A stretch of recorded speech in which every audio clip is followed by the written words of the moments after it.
Hello बच्चों, कैसे हैं आप सभी लोग। बेटा हम पढ़ रहे हैं 11th क्लास की केमिस्ट्री का पहला chapter some basic concepts of chemistry. और लास्ट वीडियो के अंदर मैंने आपसे डिस्कस किया था मोल कॉन्सेप्ट। तो मोल कॉन्सेप्ट के अंदर मैंने आपको मोल की डेफिनेशन के बारे में बताया, मोल को किस तरह से डेली लाइफ के अंदर जो यूनिट्स यूज करते हैं हम उनके साथ रिलेट कर सकते हैं, वो रिलेशंस हमने पढ़े। और जो जो रिलेशन आए उनके बेस पे किस तरह से आपको प्रॉब्लम्स मिलेंगी वो टाइप्स मैंने आपको बताई थी। अब हम कुछ प्रॉब्लम्स क्या करने वाले, डिस्कस करने वाले। मैं आपको कुछ क्वेश्चंस देने वाला हूं और इस वीडियो के अंदर हम कुछ क्वेश्चंस को डिस्कस करने वाले हैं on the basis of mole concept. सबसे पहली चीज आपको वो रिलेशंस याद रहने चाहिए कि मोल्स का मास के साथ, वॉल्यूम के साथ और नंबर ऑफ पार्टिकल्स के साथ क्या रिलेशन है। तो सबसे पहले मैं आपको वो तीनों फॉर्मूले बता देता हूं कि कौन कौन से फॉर्मूले हमने पढ़े थे। मैंने आपको बताया कि नंबर ऑफ मोल्स में सबसे पहले बीच में लिख लेता हूं, यहां पे लिख लेता हूं नंबर ऑफ मोल्स। और नंबर ऑफ मोल्स कैलकुलेट किए जा सकते हैं, number of moles can be calculated by from the given mass. Given mass से हम क्या कर सकते हैं, नंबर ऑफ मोल्स कैलकुलेट कर सकते हैं। It can also be calculated from given volume. अगर आपको गैसियस केसेस दिए हुए हैं या फिर आपको लिक्विड भी अगर कोई दिया हुआ है तो वहां पर भी लिख दिया जाता है, लेकिन ज्यादातर जो वॉल्यूम का केस होता है वो दिया जाता है किसके अंदर, वॉल्यूम का केस लिया जाता है गैसेस के केस में, ठीक है। और तीसरा जो हमारे पास आया था वो थे गिवन नंबर ऑफ पार्टिकल्स। यहां पे लिख लेता हूं गिवन नंबर ऑफ पार्टिकल, जो एटम्स हो सकते हैं, मॉलिक्यूल्स हो सकते हैं, आयंस हो सकते हैं, ठीक है, ये आपके पास पार्टिकल्स हो जाएंगे। और इन तीनों से ही नंबर ऑफ मोल्स को कैलकुलेट किया जा सकता है। कैसे कैसे कैलकुलेट करते हैं, सबसे पहली चीज, जब भी आपको मास दे रखा होगी इस सब्सटेंस का तो उसको ग्राम में कन्वर्ट कर लेना। किस में कन्वर्ट कर लेंगे, ग्राम में कन्वर्ट कर लेंगे। यहां पे लिख लेता हूं इन ग्राम। अगर ग्राम में गिवन है बहुत अच्छी बात है, अगर नहीं गिवन है कन्वर्ट कर लो उसको ग्राम के अंदर। जो भी गिवन मास रहेगा अगर मैं उसको क्या कर देता हूं, डिवाइड कर देता हूं, किससे, मोलर मास से।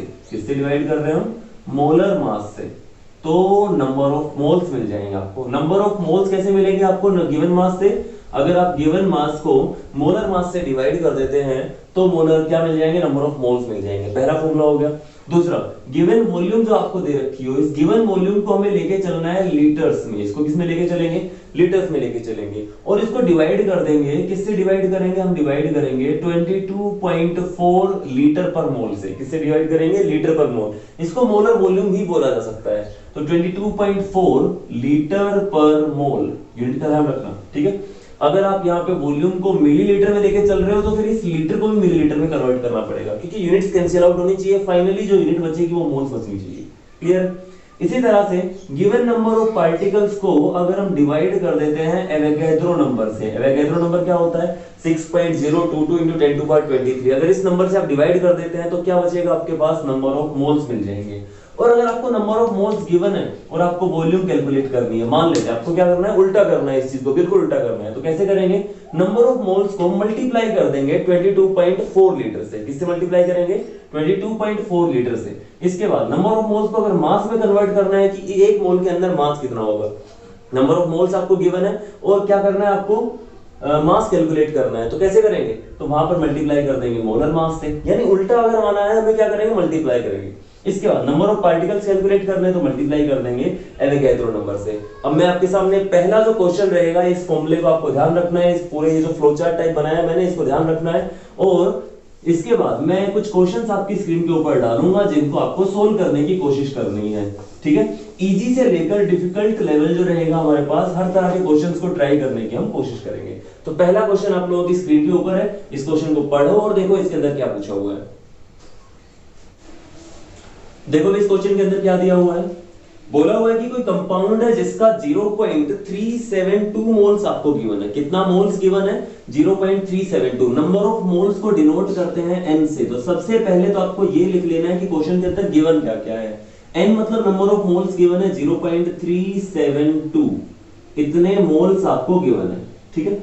बोला हुआ है कि 0.372 मोल्स अगर इसका दिया जाता है, उसका मास है 186 ग्राम। कितना मास दिया हुआ है, मास को मैं लिख लेता हूं W से। W मैंने लिख लिया, कितना है 186 ग्राम।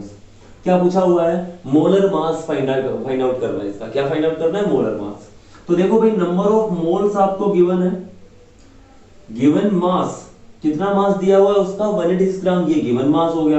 मोलर मास पूछा हुआ है। देखो क्या मैं फॉर्मूला लिख सकता हूं नंबर ऑफ मोल्स का। नंबर ऑफ मोल्स का फॉर्मूला क्या होता है, ये होता है गिवन मास, इसको मैंने W से लिखा है, given mass in gram upon molar mass, upon molar मास।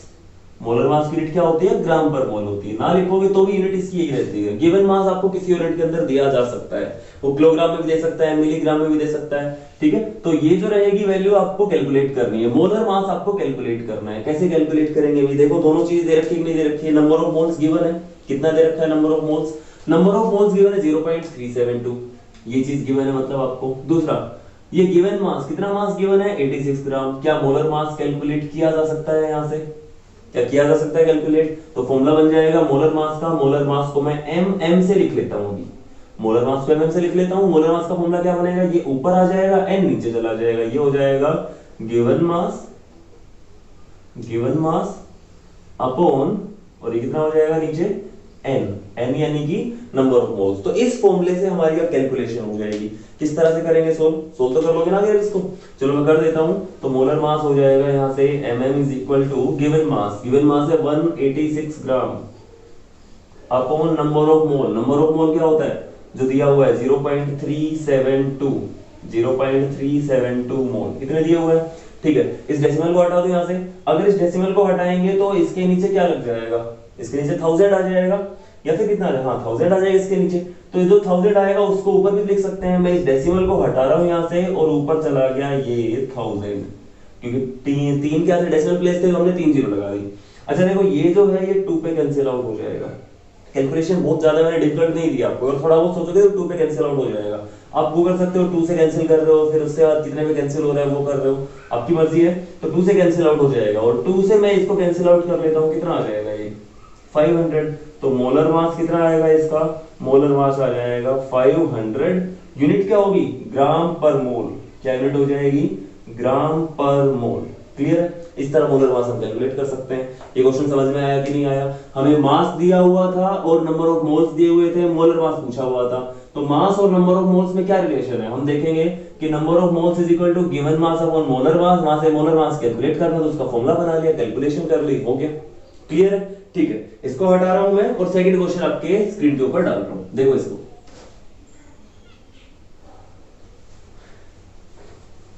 बहुत ही आसान सा क्वेश्चन है। बोला हुआ है कि 16 ग्राम मीथेन आपको दी हुई है, उसके अंदर नंबर ऑफ मॉलिक्यूल्स कैलकुलेट करो। क्या दिया हुआ है? दिया हुआ है मास, 16 ग्राम दिया हुआ है ना, तो ग्राम का मतलब क्या है? मास दिया हुआ है आपको। इसके अंदर पूछा हुआ है नंबर ऑफ मॉलिक्यूल्स कैलकुलेट करने हैं। तो देखो मैंने आपको बताया था कि आपको जब मास, वॉल्यूम और नंबर ऑफ पार्टिकल्स दिए हुए हों, इनमें से कोई एक चीज दे रखी हो, दूसरी चीज पूछी हुई, तो सीधा कोई रास्ता नहीं है, आपको मोल्स के थ्रू जाना पड़ेगा। रास्ता क्या लेना पड़ेगा? मोल्स के थ्रू। तो मैं दोबारा से आपको जब भी इस तरह क्वेश्चन मिलते हैं, आपको एक रफली एक वैसा एक फ्लो चार्ट बना देना है, ठीक है।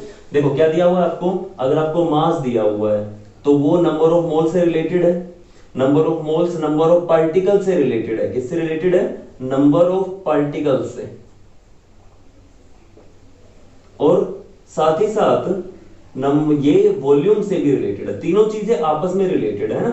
जब आपको मास दिया हुआ हो और नंबर ऑफ पार्टिकल्स कैलकुलेट करने हो, तो आपको ये रूट लेना पड़ेगा। पहले मास को कन्वर्ट करो मोल्स में, और फिर मोल्स को कन्वर्ट करो नंबर ऑफ पार्टिकल्स के अंदर। क्लियर? जब नंबर ऑफ मोल बनाने होंगे डिवाइड करेंगे, नंबर ऑफ मोल्स को किसी और में कन्वर्ट करना है मल्टीप्लाई करेंगे। चलो स्टार्ट करते हैं। तो मैं आपको बोल रहा हूं, जैसे इसके अंदर क्वेश्चन के अंदर बोला हुआ है कि 16 ग्राम क्या दी हुई है? मीथेन दी हुई है। तो इसका मतलब ये हुआ, आप सबसे पहले लिख लेना क्या क्या दिया हुआ है। W हो गया 16 ग्राम जो गिवन है, ठीक है। और क्या पूछा हुआ है? मीथेन। मीथेन दी हुई है तो CH4, इसका फॉर्मूला लिख दिया मैंने, ठीक है। अब इससे और क्या इंफॉर्मेशन मिल रही है कि हमें बताया कि CH4 अगर इसका फॉर्मूला है, जिसका मोलर मास हम कैलकुलेट कर सकते हैं। मोलर मास क्या होगा भाई? मोलर मास कैलकुलेट कर सकते हैं। मोलर मास कैलकुलेट कर लो। कार्बन का मास कितना होता है? 12 होता है। 4 हाइड्रोजन है, सबका 1 मास होता है। 12 + 4 कितना हो गया? 16। तो इसका मतलब मोलर मास हो गया 16 ग्राम पर मोल। इसका मोलर मास कितना हो गया? 16 ग्राम पर मोल। इतनी इंफॉर्मेशन है।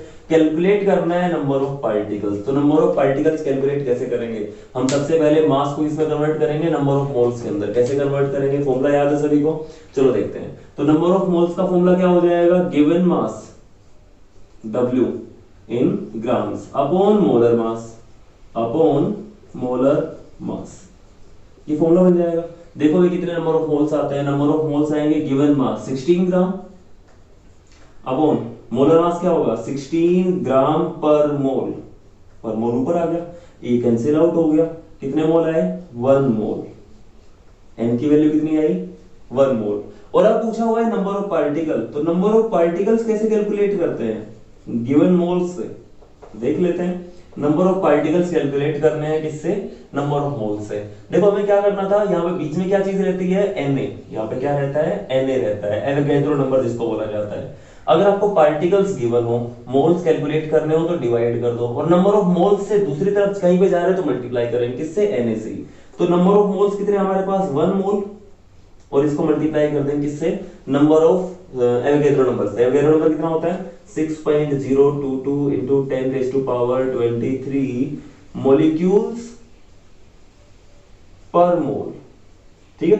पर मोल से ये मोल कैंसिल आउट हो जाएगा, आंसर आ जाएगा 6.022 into 10 raised to power 23 molecules, ठीक है। अब हमें कैसे पता चलेगा, हम तो यहाँ पे एटम भी लिख सकते थे, पार्टिकल्स लिखे हुए थे ना वहां पे, तो number of particles Avogadro number के अंदर फिक्स तो नहीं है कि यहाँ पे हम क्या लिखेंगे मॉलिक्यूल ही लिखें, हम तो यहाँ एटम भी लिख सकते हैं, आयन भी लिख सकते हैं। तो हम देखेंगे मीथेन के क्या होते हैं, मीथेन के एटम होते हैं, मॉलिक्यूल होते हैं या आयन होते हैं, मीथेन के तो मॉलिक्यूल होते हैं, तो यहाँ पे मॉलिक्यूल लिख के चलेंगे। क्लियर? तो ये आपका आंसर हो जाएगा, इस क्वेश्चन को फटाफट नोट करो। नेक्स्ट क्वेश्चन मैं आपकी स्क्रीन के ऊपर डाल रहा हूँ, पढ़िए भाई क्वेश्चन क्या पूछा हुआ है, जस्ट उसका उल्टा है। वहां पे मास दिया हुआ था मीथेन का, वहां पे नंबर ऑफ मॉलिक्यूल्स पूछे हुए थे। यहाँ पे दिया हुआ है कि वाटर के एक मॉलिक्यूल का मास कितना होगा, यानी नंबर ऑफ मॉलिक्यूल्स दिए हुए हैं। कितने number of molecules, number of molecules 1 है, 1 मॉलिक्यूल गिवन है, इसका मास पूछा हुआ है। इसका मास कैसे निकालेंगे, तो देखो अगर इसका मास निकालना चाहते हो तो मैं बोल सकता हूँ कि एक मॉलिक्यूल वाटर का मास कितना होता है 18 AMU होता है कि नहीं होता है 18 AMU। एक मॉलिक्यूल का मास क्या होता है उसका मॉलिक्यूलर मास, वाटर का मॉलिक्यूलर मास कितना होता है 18 AMU, या फिर 18 U लिख सकते हो आप। लेकिन जब आपसे इस तरह क्वेश्चन पूछे जाते हैं तो आप ऑप्शन अगर आपको गिवन हो तो बहुत अच्छी बात है, वहां से पता चल जाए किस तरह क्वेश्चन पूछा हुआ है। अदरवाइज आपसे मोल कॉन्सेप्ट के क्वेश्चन पूछे जाते हैं और ग्राम के अंदर आपसे मास पूछा जाता है, तो इसका मतलब गिवन मास जो ग्राम में होता है वो चीज पूछी हुई है। तो देखो फिर दोबारा याद करते उस रिलेशन को, मैं बोलता हूं कि आपको मास गिवन होगा, नंबर ऑफ मोल्स गिवन है और नंबर ऑफ पार्टिकल्स गिवन है, नंबर ऑफ पार्टिकल्स गिवन है, ये 3 चीजें गिवन है। इन तीनों चीजों के अंदर आपस में रिलेशन हम निकाल सकते हैं वॉल्यूम के साथ भी, ठीक है।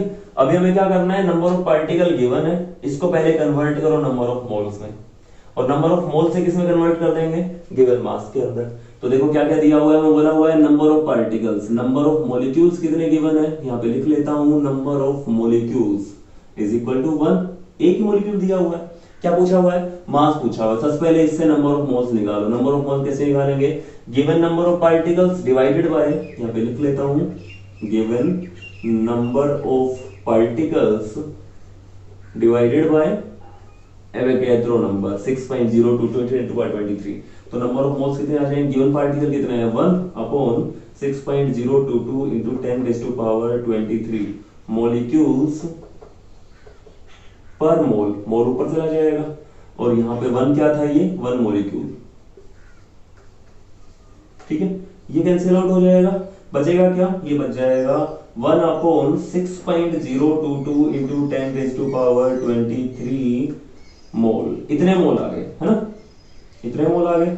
अब इसको कन्वर्ट करना है मास के अंदर, मास से कैसे कन्वर्ट करेंगे, तो मास में कैसे कन्वर्ट करते हैं, या मल्टीप्लाई करेंगे किससे, मोलर मास से। वाटर का मोलर मास कितना होता है 18 होता है, तो यहां से मैं लिखता हूं जो नंबर ऑफ मोल्स थे वो इतने थे।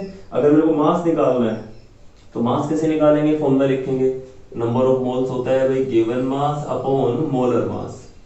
नंबर ऑफ मोल्स आपको पता है, मोलर मास भी आपको पता है, ये मास पूछा हुआ है, कैसे निकालेंगे, mass is equal to number of moles into molar mass, इस तरह मल्टीप्लाई कर लेंगे तो इस साइड में ले जाके। तो यहाँ पे लिखे पहले मैंने नंबर ऑफ मोल्स, आप फॉर्मूला जरूर लिखना, ये हो गए इतने तो मोल हो गए, इनटू 18 ग्राम पर मोल, ये क्या होता है, ये मोलर मास होता है, मोल से मोल कैंसिल हो गया, और ये जो होगा कुल मिला के लगभग 3 पे कैंसिल आउट हो जाएगा। 6 3 18 होता है, लगभग 3 पे। एक्चुअल वैल्यू 2.9 के आसपास आएगी, मैं एक्चुअल वैल्यू नहीं लिख रहा हूँ, अप्रोक्सीमेट वैल्यू मैंने लिखी है। तो आंसर जो आ जाएगा वो आ जाएगा 3 into 10 raised to power -23। ये पावर यहाँ पे पॉजिटिव है, ऊपर जाके क्या हो जाएगी, नेगेटिव हो जाएगी, 10 to power -23 ग्राम, ठीक है। यानी 0.00022 बार जीरो लगानी है, फिर लिखना है 3, इतने ग्राम मास होगा एक वाटर के मॉलिक्यूल का। क्या आप किसी भी चीज के एक मॉलिक्यूल का मास कैलकुलेट कर सकते हैं, हो जाएगा, ठीक है, बहुत अच्छी बात है। इस क्वेश्चन को नोट करो और नेक्स्ट क्वेश्चन मैं आपकी स्क्रीन पे डाल रहा हूं, उसको पढ़ो, ठीक है, जल्दी करो। पढ़ लिया भाई क्वेश्चन? देखो सिमिलर सा क्वेश्चन है, बस थोड़ा सा सोचना पड़ेगा इसके अंदर, उतना डायरेक्टली नहीं होगा, थोड़ा सोचना पड़ेगा इस क्वेश्चन में। अब थोड़ा सा हम डिफिकल्टी लेवल बढ़ा रहे हैं। बोला हुआ है कि अगर आपको 1.8 ग्राम ग्लूकोज अगर गिवन है तो बताओ इसके अंदर नंबर ऑफ एटम्स कितने होंगे। क्या पूछा हुआ है? नंबर ऑफ एटम्स पूछे हुए हैं। कितने के अंदर? 1.8 ग्राम ऑफ ग्लूकोज। 1.8 ग्राम मतलब आपको क्या गिवन है? मास गिवन है। नंबर ऑफ पार्टिकल्स पूछे हुए हैं, तो रास्ता तो वही है ना? तो चलो कैलकुलेट करना स्टार्ट करते हैं। पहले जो चीजें गिवन है उनको लिख लेता हूं मैं। मास गिवन है, मास कितना गिवन है? 1.8 ग्राम। मोलर मास कितना होगा? C6H12O6, यानी कि ग्लूकोज का मोलर मास कितना होगा? कैसे कैलकुलेट किया जाएगा?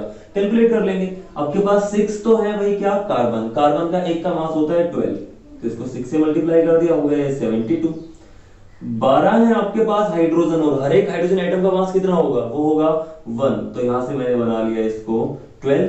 और 6 है आपके पास ऑक्सीजन। एक ऑक्सीजन का मास कितना होता है? वो होता है 16, इसको 16 से मल्टीप्लाई किया, ये हो गया 96। और जब आप इस सारे को ऐड करते हो तो पहले इन दोनों को ऐड कर देता हूं, ये कितना हो गया? 84, और इसके अंदर 96 ऐड कर दिया, कितना आ जाएगा? ये 0 और 18। क्लियर? तो इस तरह से आप कैलकुलेट कर सकते हैं मोलर मास किसी का भी। तो यहाँ पे डायरेक्ट मैं लिख लेता हूं, molar mass of glucose will be equal to 180 gram per mole. इतना हो जाएगा, ठीक है। इस कैलकुलेशन को हटा दूं, ठीक है, इसको आप कैलकुलेट कर सकते हो अपने आप भी। तो मोलर मास कैलकुलेट करने में कोई दिक्कत होनी ही नहीं चाहिए। अब दो ही चीजें गिवन है, पूछा क्या हुआ है? Number of particles. रास्ता फिर दोबारा बोल रहा हूँ, सीधा रास्ता कोई नहीं है, कोई शॉर्टकट नहीं है, आपको इसी हाईवे के थ्रू जाना पड़ेगा। बीच में स्टॉप पड़ेगा, स्टॉप पे रुकना भी पड़ेगा। तो नंबर ऑफ मोल्स कैसे कैलकुलेट करेंगे? नंबर ऑफ मोल्स का फॉर्मूला होता है गिवन मास अपॉन मोलर मास। गिवन मास है 1.8 ग्राम, मोलर मास हो गया 180 ग्राम पर मोल। मोल को ऊपर लिख देता हूं, इस डेसिमल को हटाता हूं, नीचे 10 आ जाएगा, 18 से कट जाएगा ये 10 पे, इसका मतलब 1/100 हो जाएगा। इसको ऐसे लिख लेता हूं, 0.01 मोल आ गया आपके पास। कितने मोल आए? 0.01 मोल। मोल्स आ गए, ये चीज पता चल गई। अब अगली बात पकड़ो और पहुंचो नंबर ऑफ पार्टिकल्स पे। Number of particles, number of atom आएंगे, नंबर ऑफ मॉलिक्यूल आएंगे, नंबर ऑफ आयंस आएंगे, तो वो पता चलेगा क्या चीज गिवन है। क्या चीज गिवन है? ग्लूकोज गिवन है। ग्लूकोज के एटम होते हैं, मॉलिक्यूल होते हैं या आयन होते हैं? क्या होते हैं ग्लूकोज के? ऑब्वियस सी बात है, ग्लूकोज के मॉलिक्यूल्स होते हैं। कोई चार्ज तो नहीं लगा हुआ, इसका मतलब आयन नहीं है। एक अकेला तो नहीं है ये, तो एटम भी नहीं है, क्या होगा? इसके मॉलिक्यूल्स होंगे। तो इसका मतलब हम निकालेंगे नंबर ऑफ मॉलिक्यूल। तो अब निकालता हूं मैं नेक्स्ट नंबर ऑफ मॉलिक्यूल्स। आप पूछोगे सर इसमें तो एटम पूछा हुआ है, तो अगर आपको मॉलिक्यूल पता चल गया, जैसे बोलता हूं, बताओ इसके एक मॉलिक्यूल में कितने एटम है? एक मॉलिक्यूल में कितने एटम है? एक मॉलिक्यूल में 6 कार्बन एटम, 12 हाइड्रोजन के एटम, 6 ऑक्सीजन एटम, सबको ऐड कर दो, कितने हो टोटल? 24 हो जाएंगे। तो इस तरह आप एक मॉलिक्यूल के एटम अगर आपको 24 मिल जाते हैं, दो में कितने होंगे? 48 हो जाएंगे। तीन में कितने होंगे? 24 से मल्टीप्लाई करते जाओ। तो कुल मिला के नंबर ऑफ मॉलिक्यूल अगर आपको पता चल गए तो नंबर ऑफ एटम्स भी कैलकुलेट हो जाएंगे। नंबर ऑफ मॉलिक्यूल कैलकुलेट करो, फॉर्मूला आपके पास क्या होगा नंबर ऑफ पार्टिकल्स कैलकुलेट करने का? जब नंबर ऑफ मोल्स गिवन हो और हमें क्या कैलकुलेट करना हो? नंबर ऑफ पार्टिकल्स कैलकुलेट करना हो, तो हम क्या करेंगे? तो हम करेंगे मल्टीप्लाई, किससे? Na से। क्लियर? तो ऐसे फॉर्मूला बनेगा नंबर ऑफ मोल्स, यहां पे लिखना आप number of moles into Na। ठीक है, तो यहां पे मैं लिख देता हूं नंबर ऑफ मोल्स आया आपके पास 0.01 मोल, और ये क्या होगा? Na Avogadro number 6.022 into 10 raised to power 23 molecules पर मोल। मोल से मोल कैंसिल हो जाएगा, इसको मल्टीप्लाई कर लो। ये 10 to power -2 भी तो लिख सकता हूं ना इसको भी मैं। देखो ये 1/100 था, 1/100 का मैं ऐसे भी लिख सकता हूं 1/10 to power 2। क्या मैं इसको ऐसे भी लिख सकता हूं 10 to power -2 मोल। अब 0.01 भी लिख सकते हो। कैलकुलेशन कितनी अच्छी रहेगी वो आपको देखना है ना। कैलकुलेशन आपकी जैसी है उसके हिसाब से आप सोल्व करने की कोशिश करना। इस तरह कर लिया तो आप इसको मल्टीप्लाई कर लो, यहाँ पे डेसिमल लगा दोगे और बढ़ जाएंगे। या फिर मैं क्या करता हूँ, इसको 10 to power -2 लिख लेता हूँ और 10 to power -2 को यहाँ पे सोल्व कर लेता हूँ। 10 to power -2 और 10 to power 23 कितनी हो जाएंगी? ये बन जाएगी 6.022 into 10 raised to power 21 बच जाएगा। 23 पॉजिटिव है, 10 to power -2 कैसी है? नेगेटिव है। दोनों मिलकर क्या बन जाएंगे? इतने मॉलिक्यूल्स बन जाएंगे। ठीक है, हम लिख सकते हैं कि each molecule of glucose contains 24 atoms. Then how many atoms will be there in this much number of molecules? एक मॉलिक्यूल में कितने एटम है? 24 है, तो यहाँ पे लिखता हूं मैं नंबर ऑफ एटम्स। कैसे लिखेंगे? 24 को मल्टीप्लाई कर देंगे इससे, 6.022 इंटू 10⁻21, इतने एटम्स हो जाएंगे। होंगे या नहीं होंगे? ये चीज समझ में आएगी नहीं आई? भाई आपको फॉर्मूले से पता चल जाएगा एक मॉलिक्यूल के अंदर कितने एटम होते हैं। जैसे कि H2O के एक मॉलिक्यूल में कितने एटम होते हैं, तो हम कैलकुलेट कर सकते हैं। ये होता है H2O का फॉर्मूला, सॉरी वाटर का फॉर्मूला H2O। इसके अंदर 2 एटम हाइड्रोजन के हैं, 1 एटम ऑक्सीजन का है, टोटल कितने हो गए? 3 हो गए। इसी तरह यहाँ पर कितने हैं? 24 है, तो इसको मल्टीप्लाई कर सकते हो, या मल्टीप्लाई भी करके दिखाना पड़ेगा। मल्टीप्लाई खुद कर लेना, इसको मैं नहीं कर रहा हूँ। नेक्स्ट क्वेश्चन आपकी स्क्रीन पे डाल रहा हूँ और उस क्वेश्चन को सोल्व करने की आपको कोशिश करनी है, ठीक है। नेक्स्ट क्वेश्चन आपकी स्क्रीन पे। ओके, तो नेक्स्ट क्वेश्चन जो है वो वही देखो लास्ट क्वेश्चन की तरह से ही है, बस थोड़ा सा डिफरेंस है। वहां पे आपसे टोटल नंबर ऑफ एटम्स पूछे हुए थे, यहाँ पे पूछा हुआ है कि आपको कार्बन एटम्स कितने दिए हुए हैं। अगर आपको गिवन मास दिया हुआ है ग्लूकोज का या मोल्स दिए हुए हैं, तो उसके अंदर आपसे एटम पूछे जा सकते हैं। वो टोटल नंबर ऑफ एटम भी पूछ सकता है और फिर पूछ सकता है किसी एक के एटम अगर आपसे पूछे जाते हैं तो वो भी कैसे कैलकुलेट करेंगे, ठीक है। तो देखो क्या दिया हुआ है आपको, दिया हुआ आपकी बार number of mole. Number of mole कितने दे रखे हैं? 0.35, तो n लिख लेता हूं, n विल बी 0.35 मोल, ठीक है। इसके बाद आपसे बोल रहा है कि बताओ इसके अंदर कार्बन के एटम कितने होंगे।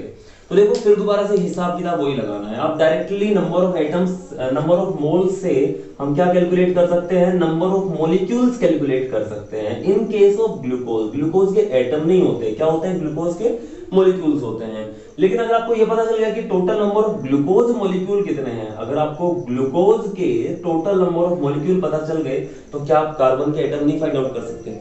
सोचो कि एक मॉलिक्यूल अगर आपका ग्लूकोज हो, तो अगर एक ग्लूकोज का एक मॉलिक्यूल दे रखा है आपको, तो इसका मतलब उसके अंदर कार्बन के 6 एटम्स है। अगर आपको ग्लूकोज के टोटल नंबर ऑफ मॉलिक्यूल्स पता चल गए, तो क्या आप कार्बन के एटम्स फाइंड आउट कर सकते हैं कि नहीं कर सकते हैं? कर सकते हो कि नहीं कर सकते हो? तो गिवन मास को पहले आप given number of moles calculate कर लें, कन्वर्ट कर लें सबसे पहले नंबर ऑफ मॉलिक्यूल्स में। जब एक मॉलिक्यूल के अंदर 6 एटम होते हैं कार्बन के, तो गिवन नंबर ऑफ मॉलिक्यूल्स के अंदर कितने हो जाएंगे, उसको 6 से मल्टीप्लाई कर देंगे, आपके पास कार्बन के एटम्स आ जाएंगे। क्लियर है? ठीक है, इस क्वेश्चन को खुद करना है आपको। नेक्स्ट क्वेश्चन आपकी शीट पे डाल रहा हूं मैं, ठीक है। इस क्वेश्चन को देखो भाई, इस क्वेश्चन के अंदर बोला हुआ है कि वही है कि मीथेन आपको दिया हुआ है 1.6 ग्राम। क्या दिया आपकी बार आपको? मीथेन दिया हुआ है 1.6 ग्राम, और फिर पूछा हुआ है कि इसके अंदर कितने नंबर ऑफ इलेक्ट्रॉन्स होंगे। उसी तरह का क्वेश्चन है, अब की बार इलेक्ट्रॉन्स पूछ लिए हैं। तो मैं लिखता हूं कि गिवन मास आपको गिवन है, मास कितना गिवन है? 1.6 ग्राम गिवन है, 1.6 ग्राम मास गिवन है। नंबर ऑफ एटम्स मॉलिक्यूल्स का तो ठीक था, ये इलेक्ट्रॉन कैसे निकालेंगे? अब देखो अगर आपको एटम पता चल जाए, तो एटम के अंदर कितने इलेक्ट्रॉन होंगे वो पता चल सकता है। अच्छा मैं आपसे पूछता हूँ, कार्बन के एक एटम में कितने इलेक्ट्रॉन होते हैं, कितने प्रोटॉन होते हैं, कितने न्यूट्रॉन होते हैं? क्या ये चीज कैलकुलेट की है आपने कभी कि नहीं की है? करिए ना। कार्बन के अंदर क्या होता है, हम लिखते हैं कि कार्बन होता है भाई 612, इसका मतलब 6 इलेक्ट्रॉन, 6 प्रोटॉन्स और 6 न्यूट्रॉन्स, ये तो मतलब होता है इसका। तो इसका मतलब देखो अगर पता चल गया कि total number of carbon atom अगर इसके अंदर पता चल गए, तो उसको 6 से मल्टीप्लाई कर दूंगा, इतने तो कार्बन की वजह से इलेक्ट्रॉन हो जाएंगे। दूसरी चीज, अगर मेरे को हाइड्रोजन का पता चल गया, हाइड्रोजन के पास कितने इलेक्ट्रॉन होते हैं? 1 इलेक्ट्रॉन होता है, 1 प्रोटॉन होता है। न्यूट्रॉन कितने होते हैं? न्यूट्रॉन 0 होते हैं। तो आपको ये सारी चीजें पता होनी चाहिए, ठीक है। इसलिए मैंने पहले ही लेक्चर में बोल दिया था आपको कि 1 to 30 तक के एलिमेंट्स कम से कम इतना तो आपको लर्न करना पड़ेगा कि उनका एटॉमिक नंबर, एटॉमिक मास कितना होता है, so that if you are supposed to find out number of electrons, protons and neutrons, you can easily find out that, ठीक है। तो चलिए स्टार्ट करते हैं। आपको मास दिया हुआ है, मास से आपको नंबर ऑफ एटम्स पे आना पड़ेगा। सबसे पहली चीज किस पे आना पड़ेगा? एटम्स पे। टोटल एटम्स मत काउंट करना, उनके अंदर से आपको कार्बन और हाइड्रोजन अलग अलग कर लेना। ऐसा क्यों? क्योंकि कार्बन और हाइड्रोजन के अगर आपने total number of atom calculate कर लीजिए, आपको एटम मिल गया, अब उसको किससे मल्टीप्लाई करें कि इलेक्ट्रॉन में कन्वर्ट हो जाए। कार्बन के पास तो अलग नंबर ऑफ इलेक्ट्रॉन है, हाइड्रोजन के पास अलग नंबर ऑफ इलेक्ट्रॉन है, तो क्या करना पड़ेगा? कार्बन के एटम अलग गिनो, हाइड्रोजन के एटम अलग गिनो, और फिर उनको अपने अपने इलेक्ट्रॉन से मल्टीप्लाई कर दो। तो देखो मैं यहाँ पे कर रहा हूँ, नंबर ऑफ मोल्स कैलकुलेट करते हैं। कैसे करेंगे? फॉर्मूला लिखोगे गिवन मास अपॉन मोलर मास। गिवन मास कितना दिया हुआ है? 1.6 ग्राम। मोलर मास कितना होता है मीथेन का? मीथेन का मोलर मास कैलकुलेट करोगे फटाफट। कार्बन का मास कितना होता है? 12 होता है। 4 हाइड्रोजन है, टोटल कितना हो गया? 16 ग्राम पर मोल इसका मोलर मास हो गया। यहाँ पे लिख देता हूँ 16 ग्राम पर मोल हो गया। डेसिमल को हटाता हूँ तो 3 से 10 आ जाएगा, ये कैंसिल हो गया। 16 से कितना आया? 1/10 ये ग्राम से ग्राम कैंसिल, 1/10 को ये लिखता हूं 0.1 मोल हो गया। ठीक है, नंबर ऑफ मोल्स आ गए। नंबर ऑफ मोल्स को मॉलिक्यूल्स में कन्वर्ट करो। नंबर ऑफ मोल्स को मॉलिक्यूल्स में कैसे कन्वर्ट करेंगे? एवोगैड्रो नंबर से मल्टीप्लाई करके। तो मैं लिखता हूं एक मोल के अंदर कितने मॉलिक्यूल्स होते हैं? 6.022 10 टू पावर 23। तो यहाँ पे मैं लिख देता हूं, इसका मतलब क्या होगा, मैं यहाँ पे नंबर ऑफ मॉलिक्यूल्स कैलकुलेट कर रहा हूं। नंबर ऑफ मॉलिक्यूल्स कितने हो जाएंगे? वो हो जाएगा जो आपके पास मोल्स है उसको मल्टीप्लाई कर देंगे किससे? एवोगैड्रो नंबर से। तो यहाँ पे लिख देता हूँ 0.1 into Na 6.022 into 10 to power 23। इसको 1/10 लिखा जा सकता है, 10 टू पावर -10 लिखा, 10 टू पावर -1 लिखा जा सकता है, एक पावर कम हो जाएगी। आंसर कितना आ जाएगा? 6.022 into 10 raise to power 22 molecules आ गए। ठीक है, ठीक है। अब एटम्स में कन्वर्ट करते हैं। एटम्स में कैसे कन्वर्ट करेंगे? ध्यान से देखो, एक मॉलिक्यूल के अंदर एक कार्बन का एटम है। एक मॉलिक्यूल के अंदर कितना एटम है कार्बन का? एक एटम। दो मॉलिक्यूल के अंदर कितने कार्बन एटम है? दो हो जाएंगे। तीन के अंदर तीन हो जाएंगे। 6.022 इतने के अंदर कितने कार्बन एटम होंगे? इतने ही एटम्स हो जाएंगे। इसका मतलब 6.022 into 10 raise to power 22 atoms of carbon. और अगर मेरे को एटम कैलकुलेट करने हैं हाइड्रोजन के, तो मेरे को पता है एक मॉलिक्यूल के अंदर कितने एटम है हाइड्रोजन के? 4 है। दो के अंदर कितने हो जाएंगे? 8 हो जाएंगे। तीन के अंदर 12 हो जाएंगे। 4 से मल्टीप्लाई करेंगे, इतने मॉलिक्यूल होंगे, तो इसको 4 से मल्टीप्लाई कर देता हूं। 4 से डायरेक्ट मल्टीप्लाई कर रहा हूं मैं। 4 2 8, 4 2 8, 0 4 6 24 into 10 to power 22 atoms of hydrogen. ठीक है, एटम पता चल गए। इतने एटम कार्बन के हैं। एक एटम में कितने इलेक्ट्रॉन है? एक एटम के अंदर 6 इलेक्ट्रॉन है। तो इसको 6 से मल्टीप्लाई कर दिया, डिवाइड नहीं किया। इसको किससे मल्टीप्लाई कर दिया? इसको कर देंगे इंटू 6। तो ये जो नंबर आएगा उसको अलग लिख लेना।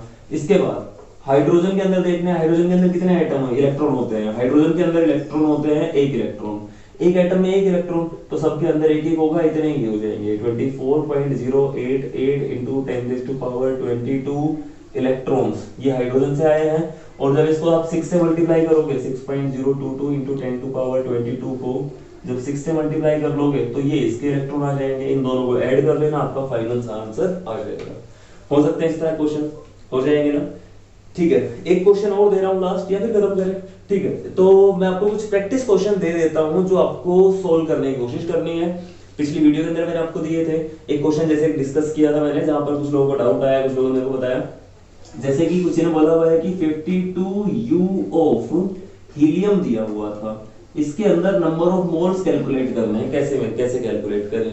तो है तो गिवन मास, लेकिन ग्राम में नहीं दे रखा है, लेकिन ग्राम के अंदर नहीं दे रखा है।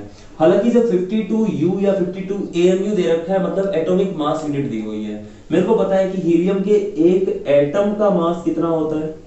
एक एटम ऑफ इसका हीलियम का ग्राफ लेके चलते हैं, उसका मास हो जाएगा 2 AMU या फिर 2U, ये हो जाएगा। क्या मैं यहां से बना सकता हूं 52U के अंदर कितने एटम्स होंगे? कितने एटम्स हो जाएंगे मैं यहाँ पे वो कैलकुलेट करना है। सॉरी, इसका मास जो रहता है 4U रहता है। कितना मास रहता है इसका? 4U रहता है। हीलियम 2 4 रहता है। तो बोल रहा हूं कि 4U का मतलब एक एटम, तो 52U का मतलब कितना हो जाएगा? 13 एटम्स। 13 atoms of helium. आपको एटम्स मिल गए हैं। अब एटम से नंबर ऑफ मोल्स कैलकुलेट किए जा सकते हैं, तो वो चीज आपको सोल्व कर लेनी है। ठीक है, तो ठीक है, इसी के साथ आज की जो वीडियो है उसको मैं खत्म कर रहा हूँ। लास्ट में आपकी स्क्रीन पर कुछ क्वेश्चंस रह जाएंगे जिनको आपको बना के देखना है, जिनको आपको सोल्व करने की प्रैक्टिस करनी है। अगर आपको कोई भी डाउट रहता है तो क्वेश्चन नंबर के साथ आप कमेंट्स के अंदर लिख सकते हैं। मैं अपना इंस्टाग्राम हैंडल भी शेयर कर रहा हूँ, अगर आपको कोई डाउट आता है तो आप वहां भी कनेक्ट हो सकते हैं, वहां भी अपने क्वेश्चन पूछ सकते हैं। क्लियर है? ठीक है, तो मिलते हैं नेक्स्ट वीडियो के अंदर। Thank you and good bye.